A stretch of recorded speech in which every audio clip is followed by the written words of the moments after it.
Ọwọ́ ọlọ́pàá tẹ afurasí ọkùnrin tó ti pa obìnrin 42 tó sì ju òkú wọn sí orí àkìtàn.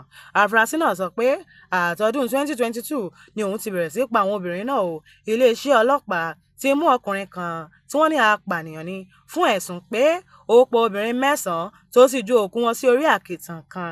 Arákùnrin ẹni ọdún 23 Jomaisika Alicia sọ fún àwọn ọlọ́pàá orílẹ̀-èdè Kenya pé obìnrin 42 ni òun ti pa o látọdún 2022 tó ti bẹ̀rẹ̀ ìpànìyàn léraléra, èyí tí wọ́n ń pè ní serial killer ní èdè Gẹ̀ẹ́sì. Ìyàwó rẹ̀ náà wà lára àwọn obìnrin náà o, níbi tí afurasí ọ̀hún ti ń wá àṣekágbá ìdíje Euro 2024 nílé ọtí lọ́wọ́ àwọn ọlọ́pàá ti tẹ̀ ọ́. Ìyàlẹ́nu ńlá ló sì jẹ́ fún àwọn ènìyàn orílẹ̀-èdè Kenya láti ọjọ́ Ẹtì ọjọ́ 12 oṣù keje tí wọ́n ti rí òkú àwọn obìnrin náà nílùú Nairobi.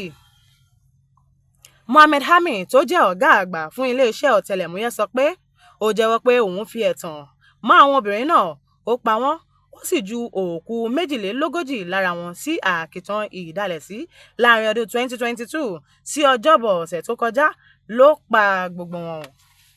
Ọ̀gbẹ́ni Hamid ṣàlàyé pé afurasí náà mú àwọn agbófinró lọ sílé rẹ̀ tí kò ju ìrìn 100 mítà sí ibi tó ń ju òkú sí.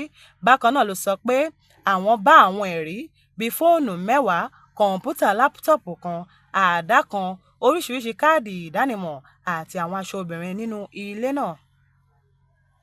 Àdá náà ni àwọn ọlọ́pàá gbàgbọ́ pé ó fi ń gé ẹran ara wọn tó bá pa wọ́n tán.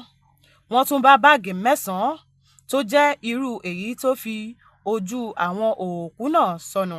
Láti ọjọ́ náà tí àwọn ọlọ́pàá ti gbé nǹkan dí orí àkìtàn tí wọ́n ti bá àwọn òkú ọ̀hún tó ti ń jẹrà lọ́tọ̀ọ̀tọ̀.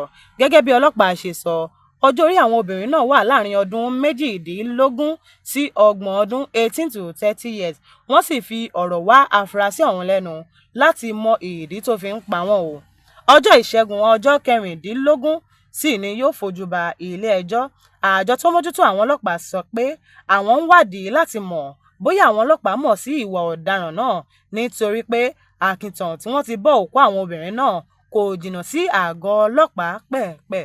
Tó kí ń dùn kó pọ̀ á nírì jù báyìí lọ lábala ìròyìn yàjóyàjó láti lè ṣe Jígí Alára 24.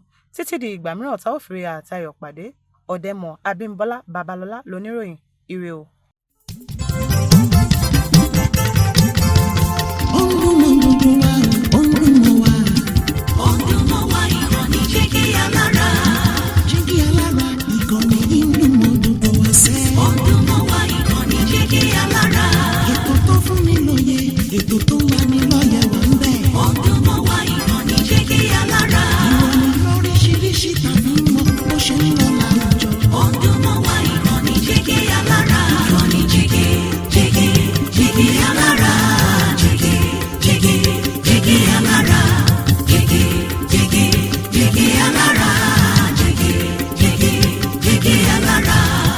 Ìkànnì Jígí Alára 24, bàbá gbogbo.